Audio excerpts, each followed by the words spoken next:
encostas geladas de Takugar, no sul do Afeganistão, 18 Navy SEALs estão envolvidos em combate. Enquanto lutam para progredir num terreno de difícil acesso, os insurgentes do Talibã e Al-Qaeda abrem fogo neles com espingardas e metralhadoras. Com a maior parte da equipa SEAL já debaixo de fogo intenso, o primeiro sargento John A. Chapman toma a iniciativa e sobe as ladeiras, com isso afastando o fogo dos seus camaradas. Ao encontrar um bunker inimigo, ele elimina os ocupantes em um combate de corpo a corpo. Quando o líder da equipa SEAL sobe a montanha para ajudá-lo, o Chapman emerge do bunker, atacando a segunda posição inimiga, sofrendo vários tiros diretos no processo. Embora ele não resistisse aos ferimentos antes que a ajuda médica chegasse, suas ações heroicas salvaram a vida dos seus companheiros de equipa, valendo-lhe a prestigiosa Medalha de Honra. O sacrifício de John A. Chapman foi apenas mais um nome adicionado à lista de homens e mulheres que morreram na busca pela justiça dia 11 de setembro. Um dia para sempre marcado na consciência americana. Naquele dia ínfame, 4 aviões foram desviados por membros do Al-Qaeda. Enquanto a rota de um dos aviões foi alterada devido aos esforços heroicos de seus passageiros, os outros 3 iriam colidir intencionalmente com o Pentágono e as Torres Gêmeas, infligindo quase 3.000 mortos no pior ataque terrorista de todos os tempos ocorrido em solo americano. Mas mesmo enquanto as equipas de resgate vasculhavam os escombros, um grito de vingança ecoou por toda a nação ferida. Não importa quem o fez, não importa quem foi o responsável, este ataque não ficará sem resposta. Desde o início, os operadores de inteligência dos Estados Unidos da América tinham um suspeito principal em mente: Osama Bin Laden.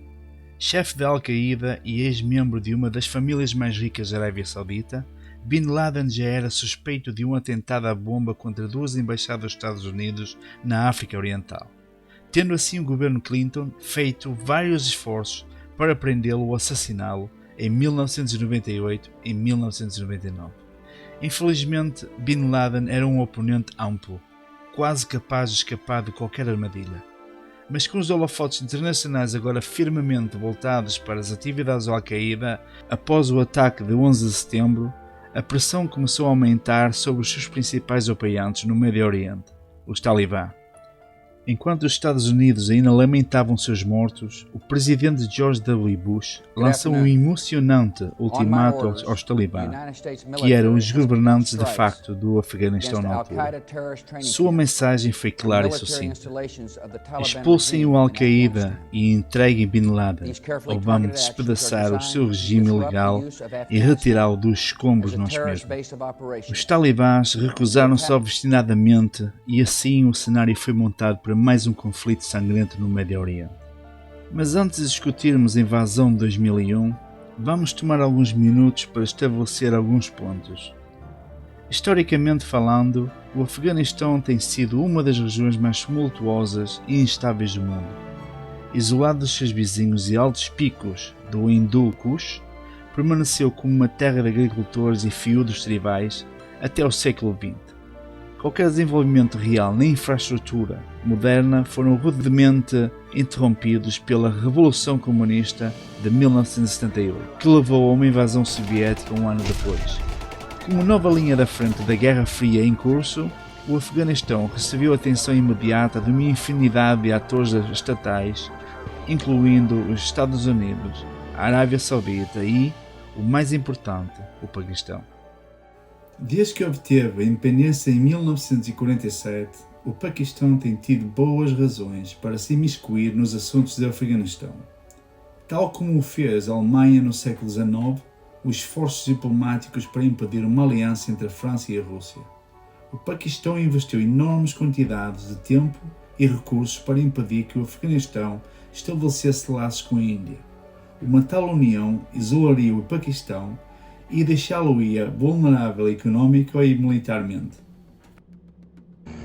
Durante a invasão soviética do Afeganistão, a Agência de Informação Interserviços Paquistanesa, ou ISI, canalizou anonimamente dinheiro e equipamento dos Estados Unidos da América e da Arábia Saudita para as forças de guerrilha no Afeganistão. A maior destas forças eram os Mujahideen, um grupo diversificado de senhores da guerra tribal e jihadistas com um pouco em comum, para além do mesmo objetivo, expulsar os seus ocupantes estrangeiros. Usando o terreno montanhoso do Afeganistão a seu favor, os Mujahideen empreenderam uma bem-sucedida campanha de guerrilha contra os soviéticos. Quando a União Soviética foi forçada a abandonar o país em 1989, levou ao colapso total da não tão democrática República do Afeganistão apenas em 3 anos mais tarde. Foi durante este período que os talibãs se destacaram pela primeira vez. Constituídos por estudantes da etnia Pashtun das escolas islâmicas tradicionais, os talibãs pareciam inicialmente uma alternativa preferível aos Mujahideen, que agora lutam entre si. Aproveitando o caos, os talibãs invadiram a cena internacional quando capturaram a capital do Afeganistão, Cabul, e criaram os Emirados Islâmicos do Afeganistão. O opressivo governo totalitário seria oficialmente reconhecido apenas pela Arábia Saudita, pelos Emirados Árabes Unidos e pelo Paquistão. Sob o novo regime, o Afeganistão tornou-se rapidamente um porto seguro para os terroristas, traficantes de droga e circuitos de escravos. Em 1999, o país exportava pelo menos 4.000 toneladas de papoilas opiáceas, o que correspondia a 75% do abastecimento mundial. Esta era frequentemente a única fonte de aldeias afegãs que assegurava a continuação do apoio aos talibãs, apesar da sua interpretação brutal da lei de Sharia. Isto fez do país um esconderijo perfeito para a Al-Qaeda e Osama Bin Laden. É claro que em 2021, os Estados Unidos não eram nenhum desconhecidos para operações de combate no Médio Oriente. Durante a Guerra do Golfo, as forças norte-americanas tinham esmagado as forças de Saddam Hussein, apesar do ditador possuir o 4º maior exército permanente do mundo. A invasão do Afeganistão, no entanto, apresentou desafios não vistos desde o Vietnã. Os Estados Unidos da América enfrentariam uma força de guerrilha descentralizada, muitos dos quais eram veteranos da guerra entre a União Soviética e o Afeganistão. Enquanto Saddam tinha arrogantemente tentado enfrentar os Estados Unidos da América de igual para igual, os talibãs podiam simplesmente retirar-se para as suas fortalezas nas montanhas e esperar que a tempestade passasse.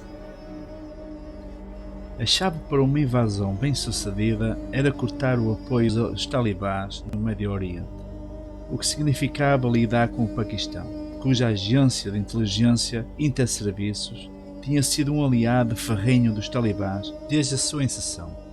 Os americanos estabeleceram um simples ultimato: o Paquistão ou era contra os talibãs ou contra a América.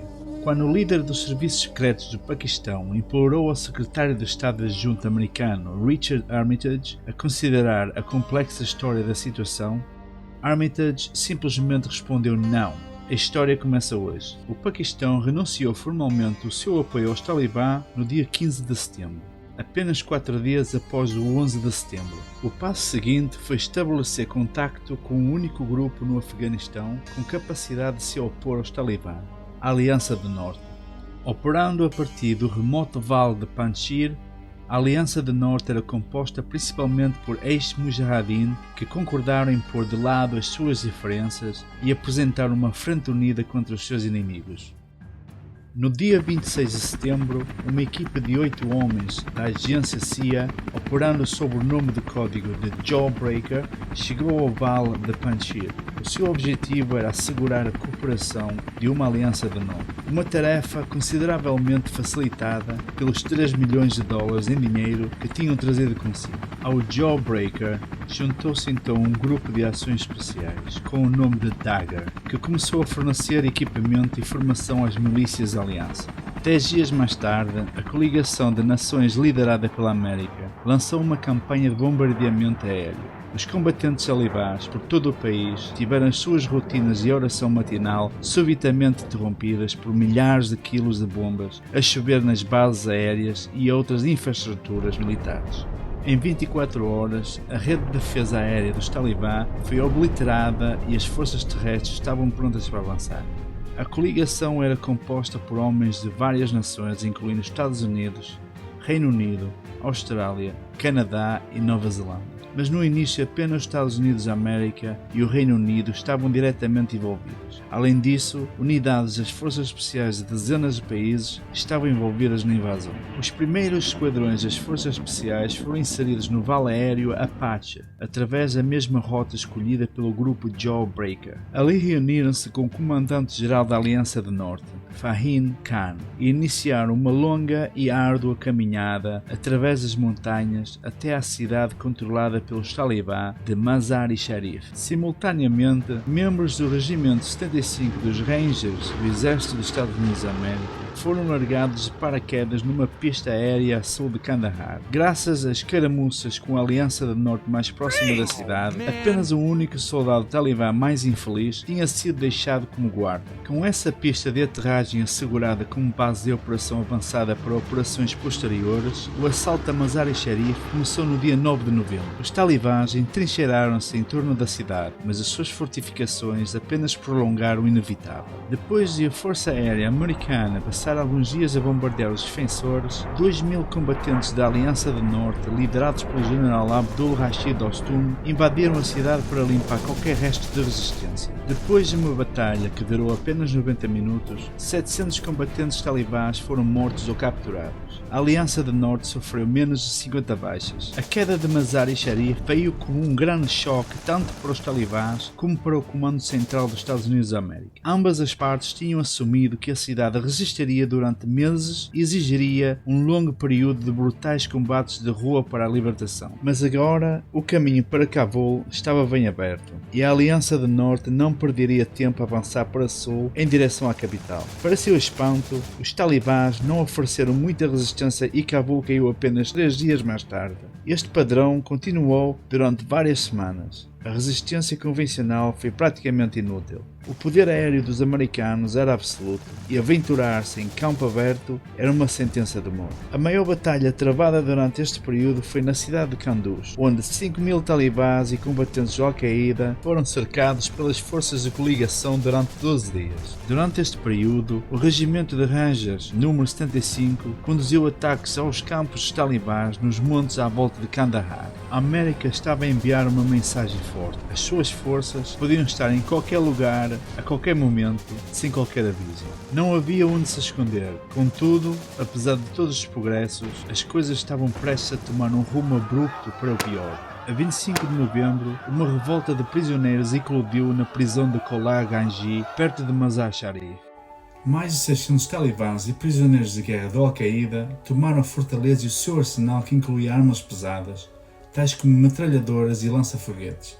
Embora a revolta tenha acabado por cair, o corpo do agente da CIA John Michael Span foi recuperado dos escombros. Ele foi o primeiro americano morto no Afeganistão como resultado de um combate direto. Entretanto, o cerco de Kunduz terminou com a rendição dos talibãs em massa. Por mais que muitos dos seus líderes estivessem misteriosamente ausentes quando a cidade caiu, suspeitando-se que tenham sido retirados da cidade pelo ISI, Serviços Secretos do Paquistão, pouco antes da queda da cidade. Este incidente era conhecido como o transporte aéreo do mal. Foi o mais controverso de toda a guerra, simbólico do jogo político complicado que se jogava no pano de fundo da invasão. Falando de política, as operações de novembro assistiram à ascensão de Hamid Karzai, futuro presidente do Afeganistão. Utilizando uma pequena força de guerrilha apoiada por tropas de coligação e apoio aéreo, as forças de Karzai libertaram a cidade de Tarin Kot no dia 15 e defenderam-na contra o contra-ataque talibã. As milícias locais afluíram então para o Karzai, aumentando as suas fileiras para mais 800 homens. A 6 de dezembro, Kandahar, o último grande reduto dos talibãs no Afeganistão, foi cercado. A cidade já era alvo de campanhas e bombardeamentos da coligação e tinha sido atingida por uma grande variedade de bombas, incluindo mísseis de cruzeiro Tomahawks. Agora rodeados por todos os lados, os defensores decidiram que as negociações eram afinal preferíveis à morte. No final, o maior obstáculo que as forças dos Estados Unidos da América enfrentaram foi um incidente de fogo amigo que viu uma bomba cair perto da posição de Hamid Karzai, ferindo levemente e matando 3 soldados americanos. Apesar disso, As negociações foram bem-sucedidas e Kandahar rendeu-se no dia 7. Com esta vitória assegurada, Hamid Karzai tornou-se o novo presidente do Afeganistão, o que marcou o fim do regime talibã, embora não houvesse sinais de Bin Laden ou da maior parte da liderança da Al-Qaeda. Os serviços secretos americanos especularam que tinham fugido para Jalalabad, pelo que a coligação montou uma rápida perseguição, mas depois as forças terroristas retiraram-se para um local que todos esperavam evitar, a ínfame rede de cavernas da Montanha Branca, conhecida como Tora Bora. Não querendo repetir os erros soviéticos, a liderança da coligação decidiu confiar nas tropas locais afegãs para o assalto. Utilizando dinheiro fornecido pela CIA, recrutaram 3.000 milícias e enviaram um destacamento da Operação Alpha 572 das Forças Especiais do Exército para os aconselhar e apoiar. Inicialmente as coisas pareciam estar a correr bem. As milícias foram capazes de tomar as encostas das montanhas e foram chamados ataques aéreos a todos os insurgentes, suspeitos de insurgência ou até manchas de relva suspeitas na área. Os combates nas cavernas revelaram-se mais difíceis e as milícias afegãs não estavam aptas para a tarefa como os agentes da CIA tinham assumido. De facto, o líder da milícia foi persuadido a abrir negociações com os terroristas e durante o breve cessar-de-fogo assegurou a maior parte dos líderes da Al-Qaeda, incluindo Bin Laden, a fuga para o Paquistão. Embora profundamente frustrados pelo seu fracasso em capturar o objetivo principal da invasão, os líderes da coligação tentaram permanecer positivos. O Afeganistão estava agora nominalmente livre do domínio talibã e o processo democrático parecia ter sido retomado. Trabalhadores humanitários e material de socorro estavam a chegar, tendo custado ao Ocidente menos de 800 baixas para alcançar a normalidade. Infelizmente para a América, a ocupação altamente controversa acaba de começar. Em fevereiro de 2002, um analista dos serviços secretos americanos identificou o que deveria ser uma força de cerca de 300 talibãs e combatentes do Al-Qaeda a deslocarem-se para o vale de Shahr-e-Khot. Em resposta, a América preparou uma força de 2.000 soldados das forças especiais e deslocou-os em meios aéreos para a área onde se juntaram a eles 1.000 milícias afegãs. A Operação Anaconda começou a 2 de março e tornar-se-ia rapidamente conhecida como uma catástrofe não mitigada. Desde o momento em que aterraram, as forças americanas encontraram-se numa zona de morte talibã. Os insurgentes estavam fortemente desarmados e os canhões Apache que deveriam fornecer apoio aéreo encontraram-se sob fogo concentrado de lança-foguetes e metralhadoras antimaterial. Pelo menos um Chinook helicóptero foi abatido e os morteiros bombardearam posições americanas. As milícias afegãs chegaram ao vale em caminhões de cores vivas, com faróis a brilhar, fazendo alvos perfeitos para morteiros talibãs. Embora a superioridade numérica americana, o treino e o apoio aéreo acabaram por virar a maré a favor dos americanos, a Operação Anaconda demonstrou uma fraqueza fundamental tanto nas táticas como na coordenação com as forças locais. Depois da ameaça no vale ter sido eliminada, foram encontrados apenas 23 corpos talibãs. O número exato de corpos presentes no vale nunca foi verificado, mas pensa-se que existiam pelo menos 600 ou mais do que inicialmente se suspeitava, e é muito provável que muitos mais se escaparam pela fronteira quando o rumo da batalha mudou. 8 soldados americanos foram mortos e dezenas de outros ficaram feridos.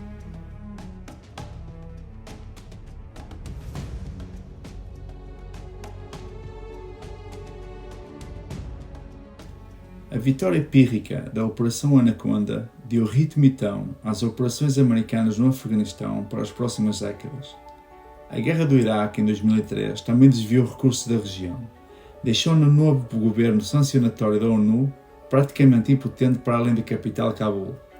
O mais importante é que Osama Bin Laden continua em liberdade, o seu paradeiro é desconhecido e a sua dívida para com o povo americano é independente.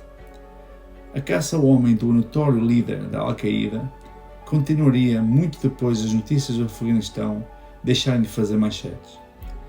Eu irei cobrir o fim dessa caça ao homem no meu próximo vídeo intitulado Operation Neptune's Spear, em português Operação Lança de Neptuno. Agora espero que tenham gostado, eu sou o Joel, seja bem-vindo ao canal História na Poltrona. Por favor, não se esqueça de subscrever. Obrigado.